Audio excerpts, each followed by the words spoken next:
तो हेलो दोस्तों, आप लोगों का स्वागत है मेरे यूट्यूब चैनल विद्या के मंदिर में। तो बहुत दिन हो गए मैं यूट्यूब पे कोई वीडियो नहीं डाल पा रहा था, क्योंकि मैं भी पढ़ाई कर रहा था और मेरे एग्ज़ाम चल रहे थे। इसी कारण बहुत लंबे समय से मैं कोई वीडियो अपलोड नहीं कर पा रहा था।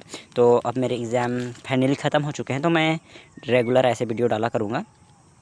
तो चलिए, आज का जो हमारा टॉपिक है वो है छत्तीसगढ़ की भौगोलिक स्थिति एवं विस्तार। कि छत्तीसगढ़ का भौगोलिक उसका स्थिति कैसा है और उसका फैलाव कैसा है, वो उत्तर से दक्षिण में कितना फैला है, उसका अक्षांश कितना है। ये जितने भी क्वेश्चन आते हैं ना CGPSC प्रे में, और हाँ, इसमें कुछ ऐसे महत्वपूर्ण टॉपिक के बारे में भी अध्ययन करेंगे जो हमारे CGPSC के मेंस के लिए भी उपयोगी होता है।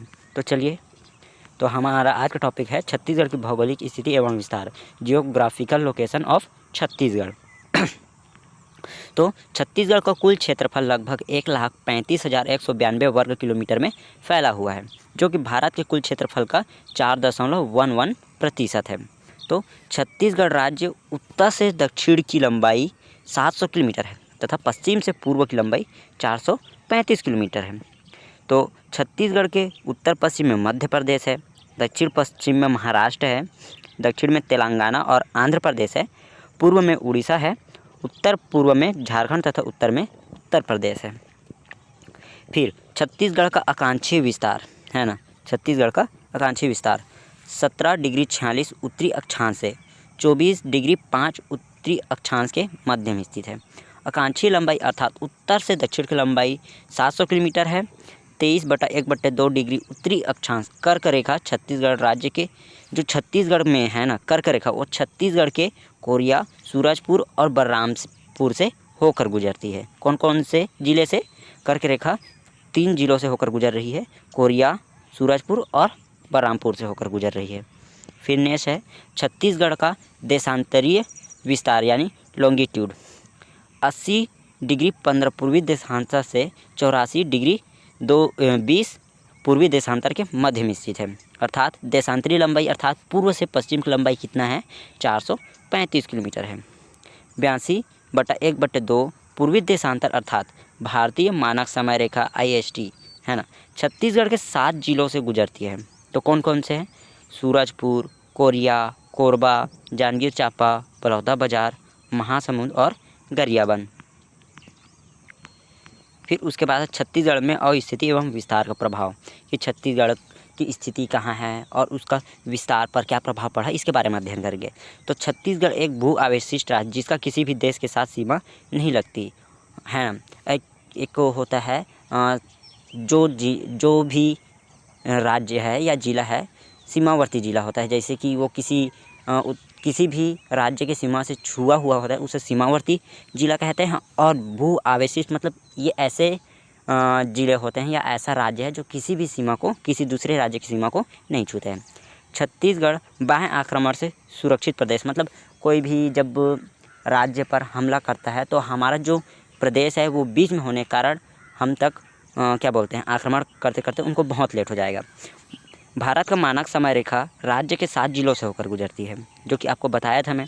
छत्तीसगढ़ में भारत की मानक समय रेखा और जलवायविक समय में कोई अंतर नहीं है।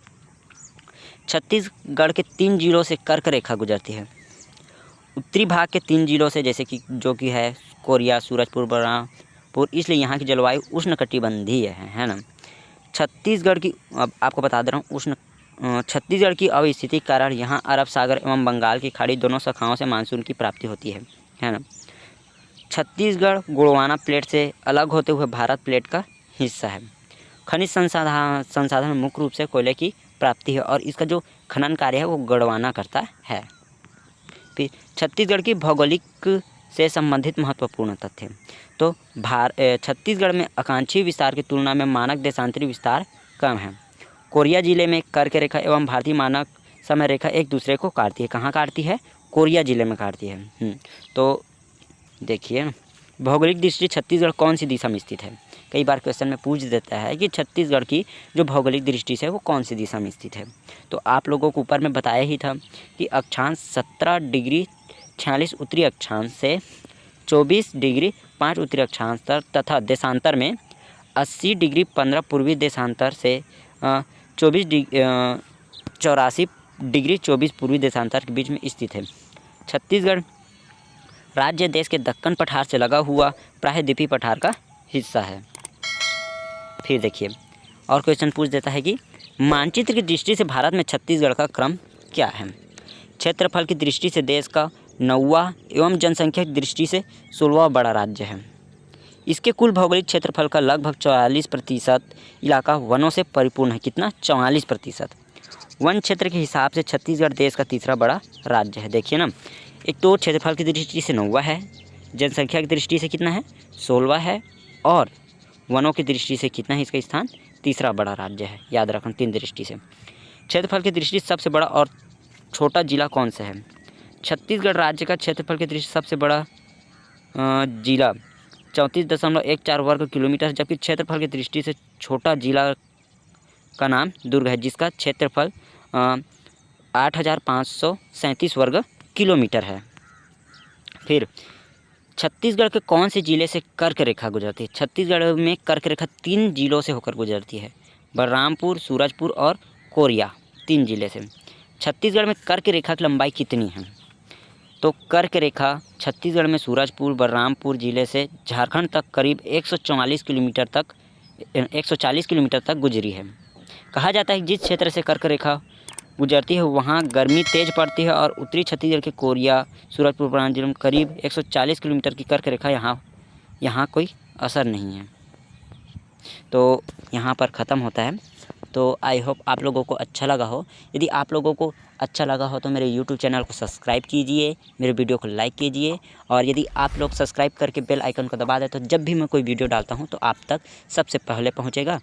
तो प्लीज़ सब्सक्राइब कर दीजिएगा, और निरंतर ऐसे वीडियो पाते रहने के लिए यूट्यूब चैनल को सब्सक्राइब कर दीजिएगा, और ताकि मैं ऐसे ही वीडियो अपलोड करता रहूँ और आप तक पहुँचता रहूँ। तो चलिए मिलते हैं अगले वीडियो में, तब तक के लिए थैंक यू।